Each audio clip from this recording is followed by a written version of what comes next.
সকলকে স্বাগতম জানাচ্ছি মুক্তাগাছার ইতিহাস মিডিয়া ইউটিউব চ্যানেলে। মুক্তাগাছার ইতিহাস মিডিয়া ইউটিউব চ্যানেলে আজকের আয়োজনে থাকছে ময়মনসিংহ ৫ মুক্তাগাছা আসনের মাননীয় সংসদ সদস্য কৃষিবিদ নজরুল ইসলাম এর ৯ জুলাই থেকে ১৩ জুলাই ২০২৪ পর্যন্ত মুক্তাগাছা এমপি সাহেবের যে বিভিন্ন কর্মসূচি রয়েছে সেই সম্বন্ধেই থাকছে আমাদের আজকের ভিডিওতে। তাহলে শুরু করি ভিডিওটা। ৯ জুলাই সকাল ১১টায় মুক্তাগাছা সমাজসেবা অফিস হতে ক্ষুদ্র নিগোষ্ঠীর মাঝে আর্থিক অনুদান বিতরণ। দুপুর ১:৩০টায় মুক্তাগাছা বড় মসজিদে নতুন আহ্বায়ক কমিটির সদস্যদের সাথে মতবিনিময়।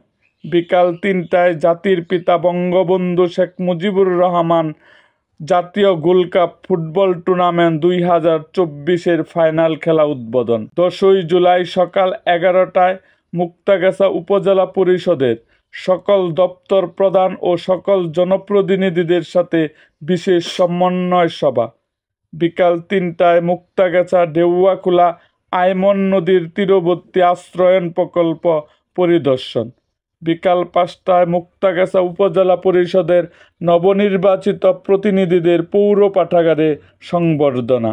১১ জুলাই সকাল ১০টায় মুক্তাগাছা উপজেলা স্বাস্থ্য কমপ্লেক্সের কর্মকর্তাদের সাথে মতবিনিময়। দুপুর ১২টায় মুক্তাগাছা বিআরডিবি অফিসের কর্মকর্তাদের সাথে মতবিনিময়। বিকাল ৩টায় মুক্তাগাছা সমাজসেবা অফিসের কর্মকর্তাদের সাথে মতবিনিময়। বিকাল ৬টায় খিউরাজানি ইউনিয়নের বিভিন্ন উন্নয়নমূলক কাজ পরিদর্শন। ১২ জুলাই দুপুর ১২টায় কাশিমপুর ইউনিয়নে জুমার নামাজ আদায় ও উন্নয়নমূলক কাজ পরিদর্শন।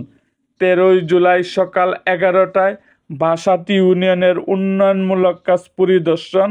বিকাল ৪টায় আব্দুল লতিফ আকন্দের স্মরণসভা, পৌর পাঠাগারে অংশগ্রহণ।